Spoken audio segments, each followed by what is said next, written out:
Takže, drahí bratia a sestry, veľká vďaka za to, že tu môžem byť. Teším sa, že aj keď vás nepoznám, že vás vidím a že sa môžem trošku s vami podeliť o tom, čo je pre mňa tak veľmi dôležité a čo si uvedomujem, že každý z nás potrebuje. Takže budem hovoriť trošku o takom žití prítomnej chvíle, o milosti prítomnej chvíle. Ale čo povedať na úvod? Myslím, že to zaznelo aj v modlitbách, aj v piesniach, že nejako si uvedomujeme, že chceme s tým Bohom viac žiť, lepšie žiť. Dávame si predsavzatia a vždy nám to tak kdesi vyjde, že treba sa nám viac modliť, nehrešiť, byť milý, nebyť nervózny a tak si to opakujeme. A robíme si také plány, také šablonky a keď sme úprimní, tak ešte pokiaľ nie sme veľmi unavení, tak to ide. A keď príde únava, tak sme tam, kde sme boli. A myslím si, že deliť taký ten čas na časť, poviem to zbožný a nezbožný, na čas pre Boha a taký ten obyčajný, je tá najväčšia chyba, ktorú v živote robíme. Pretože vždy nám bude na ten zbožný čas chýbať. Vždy máme povinnosti veľa, žijete v rodinách, v práci, poznáte to, aj my, čo žijeme v komunite, to poznáme, že nám toho času nezostáva a že vždy nám kdesi chýba.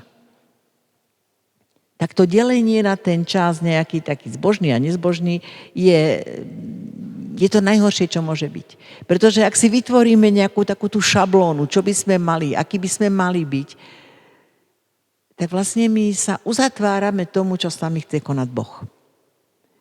Áno, potrebujeme čas modlitby, určite, a je to nevyhnutné, ale tá modlitba v každom tom dni by mala byť taký odrazový môstik, z ktorého sa odpichnem a žijem v tej prítomnosti Božej.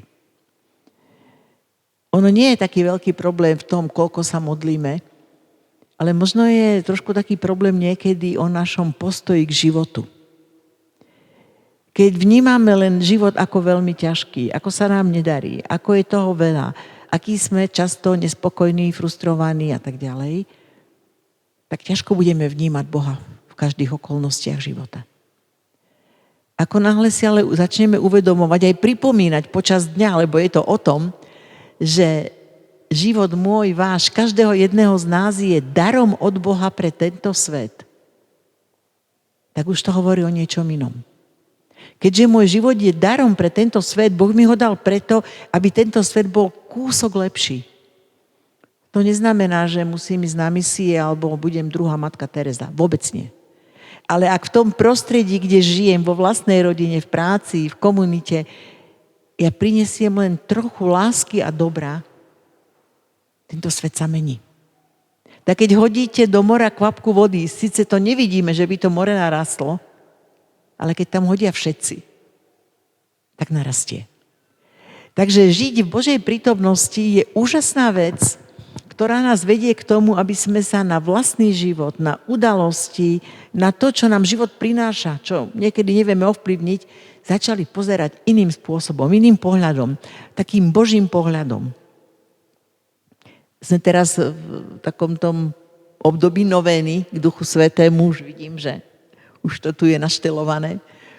A pápež František mal jednu modlitbu, to v jednej homílii povedal, neviem to presne, tak tu budem trošku tak parafrázovať, že všetci máme Ducha Svätého v našom srdci a je len na nás, či dovolíme, aby nás učil pozerať sa Kristovými očami, načúvať Kristovými ušami, milovať Kristovým srdcom a uvažovať Kristovým úsudkom. To znamená, tá zmena je o tom, že nebudem si držať takú tú vlastnú pravdu, ako to ja vidím, ako som si to ja videl, aká je moja pravda a tohto sa nepustím. Pozvanie žiť prítomný okamih, milosť prítomnej chvíle je úžasná milosť, ktorá vedie do slobody. Ktorá vedie do slobody, že každá chvíľa, ktorú žijeme, vy teraz v laviciach, ja tu, čo rozprávam, je chvíľou milosti, ktorá sa už nikdy nezopakuje. No a tak teraz poďme na to. To bol úvod.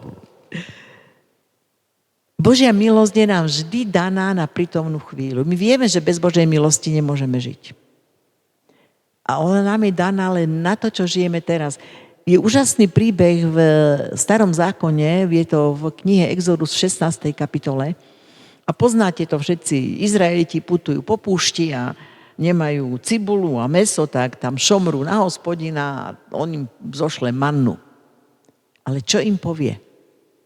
Nech si každý nazbiera na ten deň, koľko potrebuje, a jedine v 6. deň, teda v piatok, si majú nazbierať dvojnásobok na šabat, na sobotu. A čo urobí dobrý Žid? Nazbiera si na 2 dní, lebo čo keď nebude? A čo sa s tým stalo? Zčervivelo. Toto je obraz Božej milosti. Boh je neuveriteľne štedrý, neuveriteľne verný, ale vždy nám bude dávať to, čo potrebujeme teraz. Nie je možné si nazbierať, vydobiť Božiu milosť do zásoby.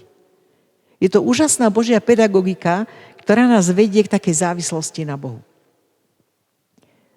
Teraz je, myslím, že epocha skutočne takej úcty alebo aj dôvery v Božie milosrdenstvo a to práve súvisí s dôverou. Že ja dôverujem Bohu, že mi dá tú milosť, ktorú potrebujem teraz a v tejto chvíli. A my všetci, tak ako aj tí Izraeliti, máme takéto pokušenie byť silný dopredu. Nachystať si to.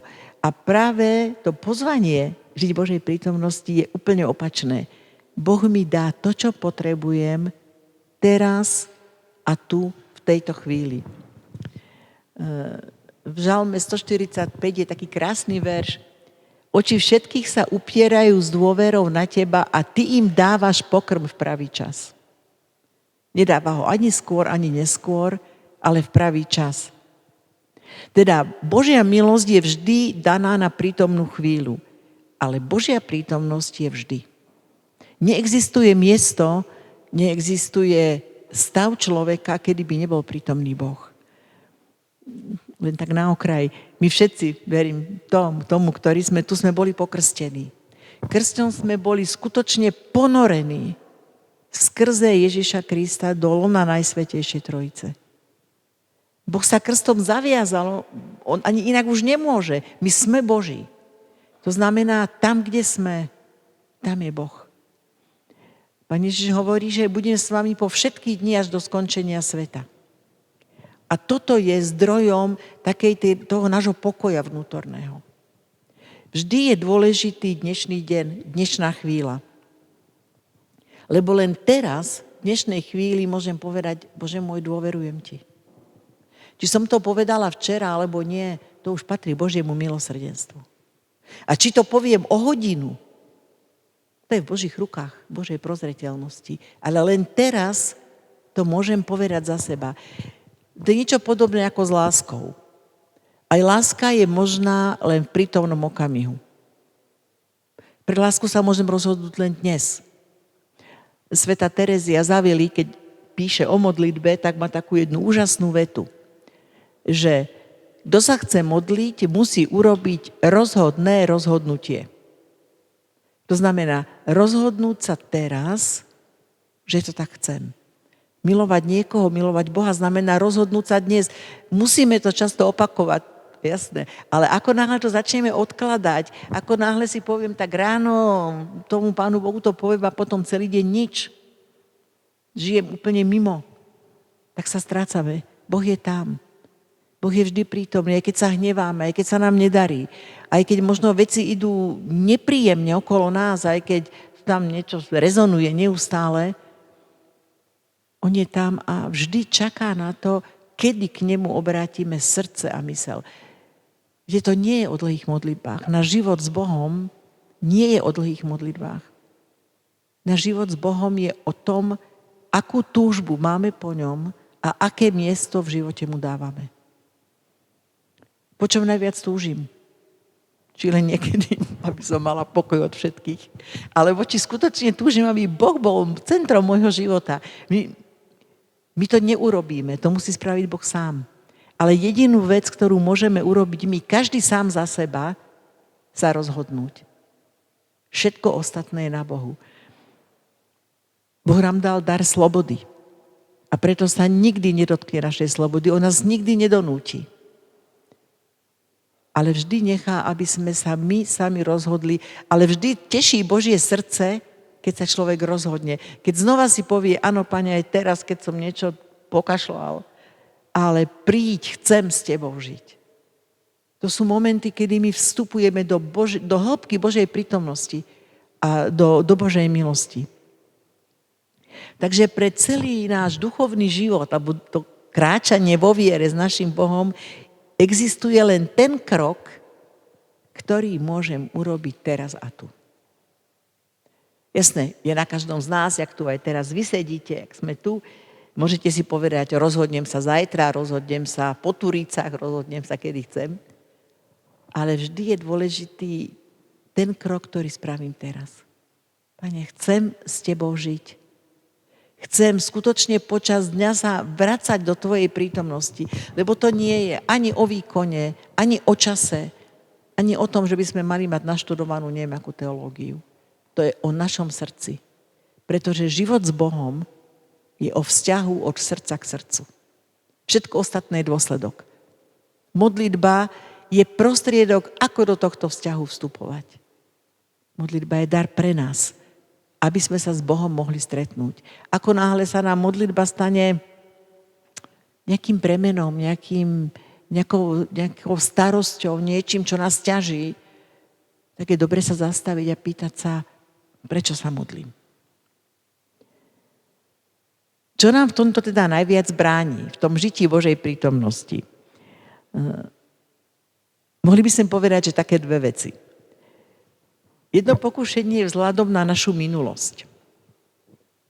Buď si našu minulosť idealizujeme, aké to bolo úžasné, neviem kedy, alebo sa ju snažíme nejako na ňu zabudnúť, vytesniť ju.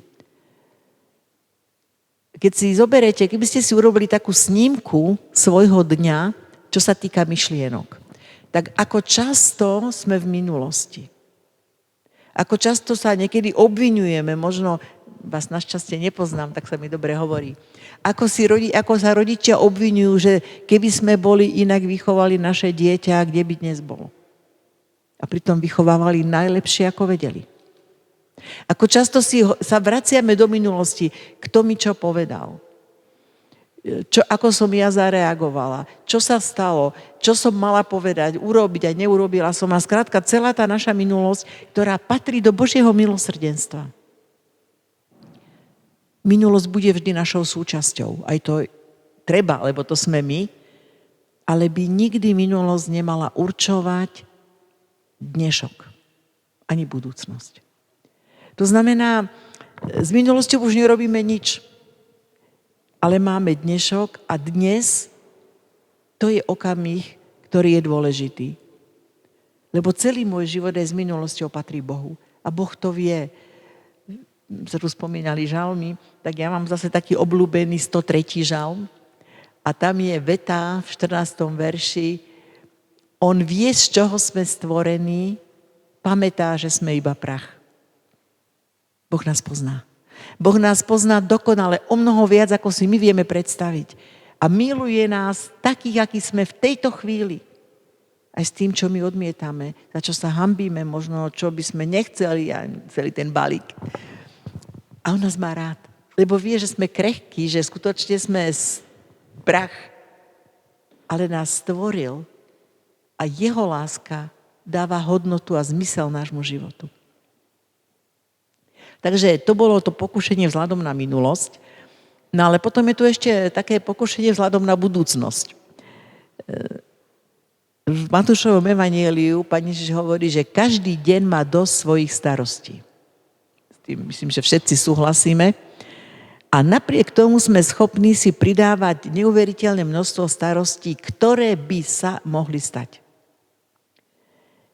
Utrpenie, ktoré človek prežíva teraz tu, akékoľvek, malé, veľké, fyzické, psychické, je utrpenie, na ktoré dostávame od Boha milosť. Ale utrpenie, ktoré si predstavujem, o ktorom uvažujem, čo by mohlo byť, to sa stáva neznesiteľným, pretože na to milosť nemáme. Máme na milosť na to, čo je teraz a tu. Možno zvlášť v dnešnej dobe, keď tá situácia aj celospoločenská je veľmi, by som povedala, krehká, aj bolestivá, aj plná takého napätia a úzkosti. Takže tie starosti o budúcnosť, ako bude, čo bude, máme strach o zamestnanie, o ekonomickú stránku, o kopec vecí, o morálnu stránku spoločnosti a všetkého. Je to veľké pokušenie nechať sa týmto unášať. A možno je dobré, aby sme si to tak niekedy uvedomili, že ak príliš som ustráchaná z niečoho, čo by mohlo byť, tak skutočne sa treba zastaviť. A tieto obavy vložiť do Božích rúk. Len Boh vie, čo bude. Nikto iný. Možno veci budú úplne inak, ale aj keď budú inak, dostanem tú milosť, ktorú budem na to potrebovať. Takže tá budúcnosť je v Božích rukách, ale aj my sme v Božích rukách. Preto nemusíme mať z nej strach. Je to trošku taká, by som povedala, taká askéza dnešnej doby. Viete, my nemáme askézu, že by sme sa bičovali, alebo podobné aktivity pôstne a asketické, ale určite je tu askéza v našej mysle, našich myšlienok. Čím sa v mysli zaoberám? Čo všetko niekedy nesieme v srdci, v hlave, čo možno máme chaos, kto mi čo kedy povedal. Niekedy si spomíname na veci spred x rokov. A už dávno sú možno odpustené a my ich nevieme pustiť z rúk. Niekedy unikáme do budúcnosti a úplne zabudneme na to, čo žijeme. Znova poviem, čo Svätá Terezia Zavily má takú jednu vetu, povedala to ona, takú zopakujem, že naša predstavivosť, ona to nazvala, že to je blázon v dome. Že je schopná naša predstavivosť nás úplne odrezať od reality. A zrazu skončíme v nejakých chimérach, ktoré vôbec nie sú pravdivé, realistické. A Boh je tu a čaká, kedy sa k nemu vrátime.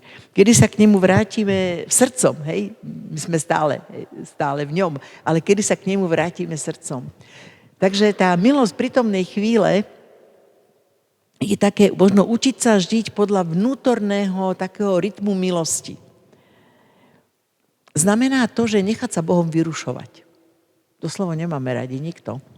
A ja to viem z vlastnej skúsenosti a nie, že by som to vedela žiť.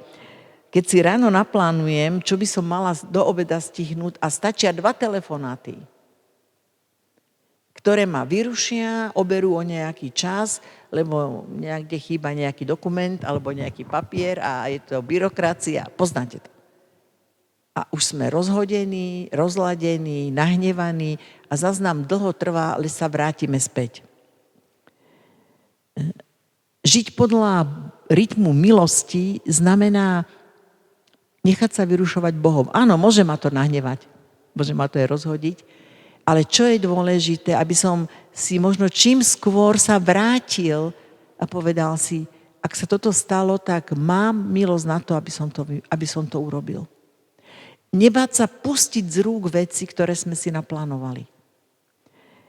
Ja mám mojou veľkou láskou sú anjeli, môj anjel strážca.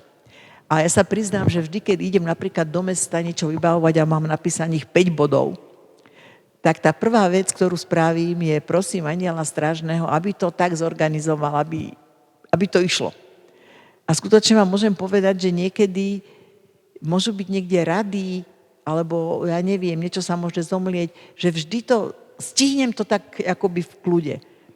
Ale keď sa nepomodlím, čo sa mi stáva tiež, nie, že by som si to urobila vždy, tak sa tak zamotám, že mi to trvá 2-krát toľko a ešte sa vrátim aj v nepokoji. Boh nám dáva prostriedky na to, aby sme žili v jeho prítomnosti. Len my niekedy sme takí, ja sám, ktorí máte malé deti, viete, že keď má dieťa 2 roky, tak má to obdobie, keď ja sám a hodí sa o zem a inak to nebude. A my niekedy vo vzťahu k Bohu sa bojíme byť chudobnými deťmi. Napriek tomu, že to Pán Ježiš hovorí, ak nebudete ako deti, to nie je nezodpovednosť. Ale to je akoby dôvera, ktorou sa vkladám do Božích rúk.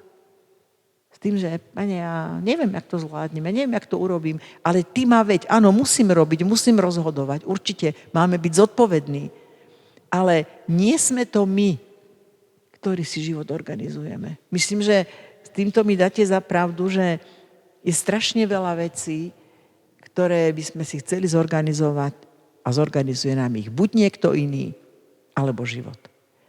Jeden francúzsky teológ Père Sagne povedal, že život je tak vzácny dar, že sa vymýka akejkoľvek snahe ho riadiť. Áno, musíme veci plánovať, byť zodpovední, ale nemôžeme mať všetko v rukách. Toto nefunguje. Ale ak zostaneme v takom móde toho, že teraz a tu má Boh pre mňa milosť, tak dostávame strašne veľa. V tomto bola majsterka pána Mária. Máme ešte Maj.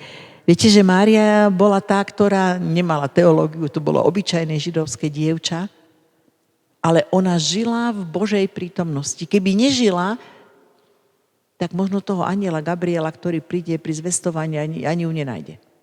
Ona žila to, čo žiť mala. To znamená, my žijeme to, čo nám život prináša. Prácu, rodinu, radosti, starosti. Možno my, ktorí sme starší, dôchodok, to je jedno. Ale žijeme to, čo nám patrí. A nebojme sa, že keď žijeme to, čo nám patrí a čo žiť máme, že robíme málo. Bo každá chvíľa nášho života má len tú hodnotu, za akou láskou ju žijeme. Preto môže svätá Tereska povedať, že keď zdvihnem špendlík, zachránim dušu. Možno sa vám to zdá banálne, ale poviem vám také moje vlastné mini svedectvo.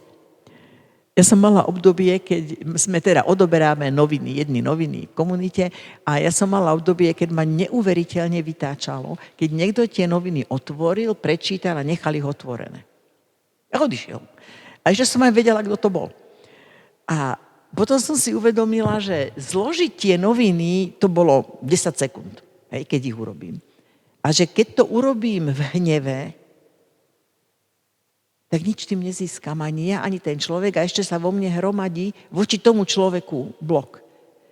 Ale keď to urobím s láskou, že Pane, obetujem ti to za neho, tak sa čosi premieňa. Ak s láskou zložím noviny, ak s láskou zaverem dvere po niekom alebo zdvihnem špendlík, tak môžeme presne to, čo povedala Tereska. Zachrániť dušu.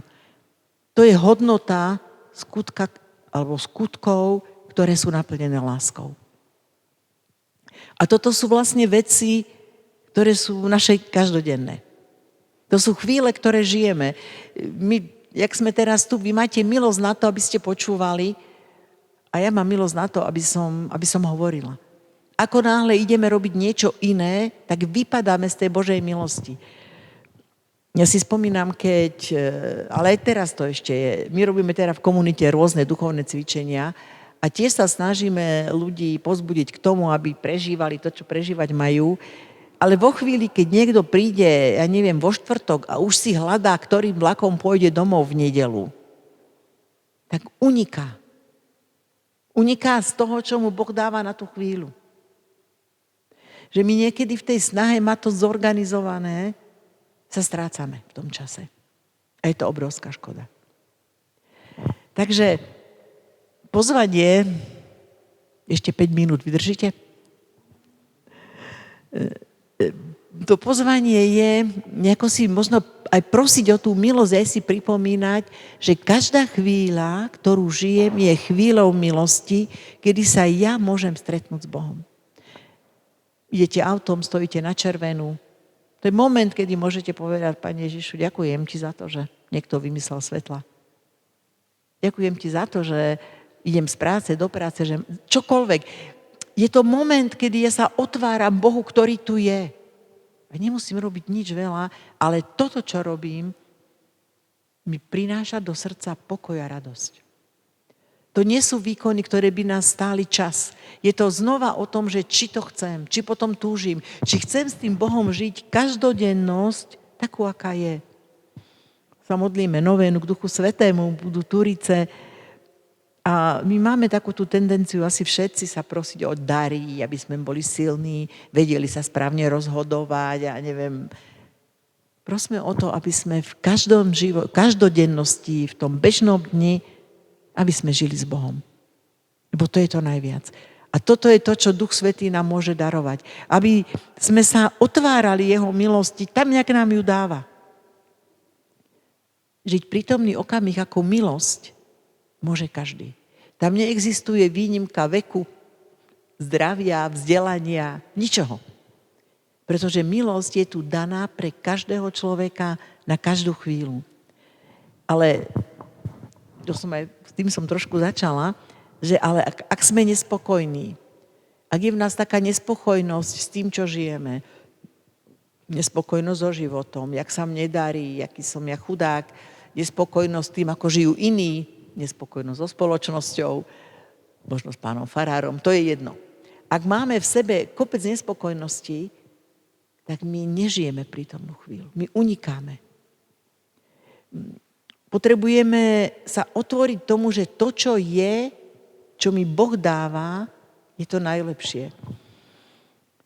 Myslím, že viete o tom, že rodičia svätej Terésky z Lizie sú svätí. Louise Zélie Martin.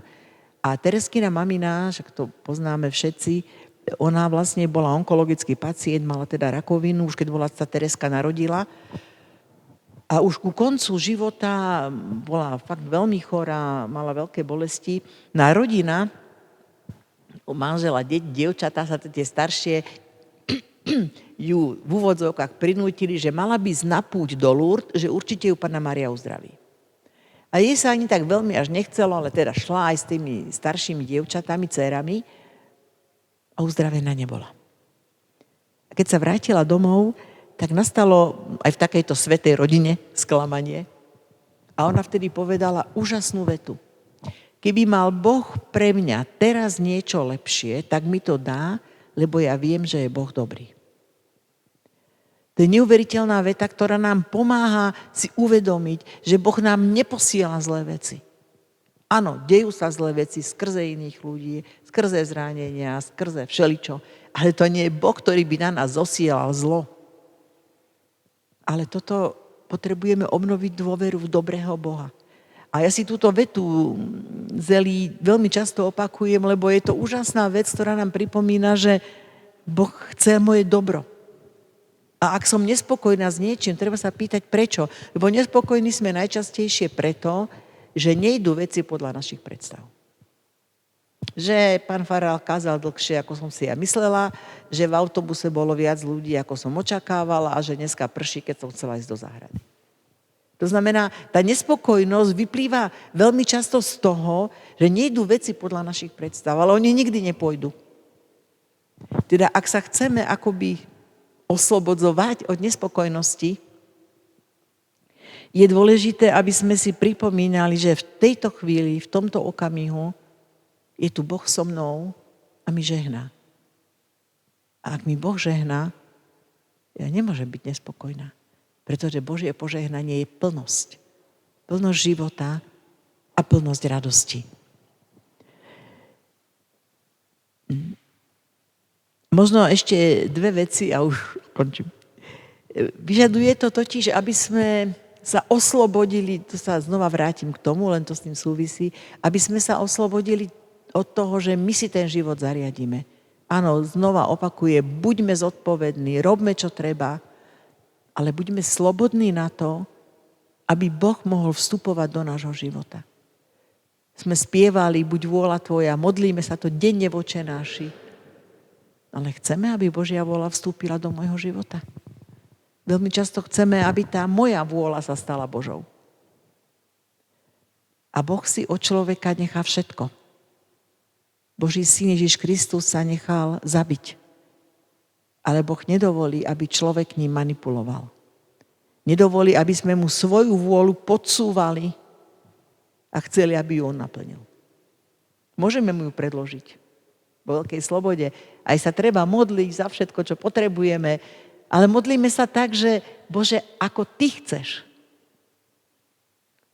Veľmi často naša modlitba, keď sa modlíme aj za dobrú vec, čak teraz hovorím o dobrých veciach iba, tak my presne vieme, čo by mal ten Pán Boh urobiť a kedy by to mal urobiť a ako by to mal urobiť. Veľmi často to neurobí. Ani vtedy, ani tak a možno neskôr. Boh vie, čo je najlepšie. Toto je znova o dôvere. Nechajme Boha, aby riadil náš život, aby on do neho vstupoval a tešme sa z toho, pretože keď ho on riadi, tak je toto úplne to najlepšie. To je tá najlepšia navigácia GPS, akú môžeme mať. To nezablúdime. Takže nebojme sa byť taký akoby chudobný pred Bohom, s prázdnymi rukami, pretože od neho všetko dostávame. A možno ešte tá posledná vec sa práve týka tohto obdobia novény pred Duchom Svätým. Jedným z ovocím toho, že žijem prítomnú chvíľu, je také otvorené srdce na podnety a vnímanie Ducha Svätého. Duch Svätý je ten, ktorý sa nám prihovára, jeho vnúknutia. Teraz nemyslím na nejaké extra veci, že niekto má odísť do Afriky na misie, ale bežné veci v živote. Vnúknutia Ducha Svätého sú súčasťou nášho duchovného života. Určite nie je každý náš nápad je od Ducha Svätého. Jasné, že to treba rozlišovať. Ale Duch Svätý sa nám prihovára, my to vieme. Všetci poznáte, čo je to svedomie. Keď niečo vyvedieme, netreba vôbec dlhý čas, aby sme vedeli, že to bolo zle. To znamená, Boh k nám hovorí. Hovorí k nám Duch Svätý, prihovára sa nám. Ale na to potrebujeme byť prítomní tomu, čo sa deje teraz. Lebo ak nie sme, tak nezachytíme ten jemný hlas. Boh vždy hovorí jemne, ticho. A práve teraz tá novéna je o tom, aby sme to srdce si nastavili na toho Ducha Svätého. Aby sme túžili počuť jeho hlas. A je možno dobré to tomu Pánu Bohu aj tak hovoriť. Povedať jednoducho, Pane, chcem sa nechať viesť tvojim duchom. Chcem načúvať tvojmu duchu. Veď ma. Takže asi by ešte bolo toho veľmi veľa čo povedať, ale nebudem, lebo myslím si, že stačilo. Možno celý ten záver je o tom, že žiť s Bohom je úžasné dobrodružstvo lásky. Žiť s Bohom znamená vystúpiť na vodu, ako Peter, a vykročiť. Aj keď sa začal topiť, ale vieme, že sa to dobre skončilo. Život s Bohom je cesta, ktorá nikdy nesklame. Lebo Boh je ten, ktorý vedie. A na nás je jediná vec, aby sme to chceli. Aby sme sa preto rozhodli. Aby sme sa rozhodli možno vystúpiť aj z takých našich zaužívaných, a to je asi najťažšie, kolajničiek, šabloniek, jak to má byť a jak sme si to vždy predstavovali. A buďme takí free pred tým Bohom, nech on koná. Dovoľme mu, aby skutočne premienial náš život a uvidíte, že zažijete neuveriteľnú radosť a pokoj z toho, že môj život je dobrý a ja sa môžem z neho tešiť. Že aj keď zlyhávam, keď padám, lebo taký sme, to vôbec nevadí. Boh mi podáva ruku, aby som vstal.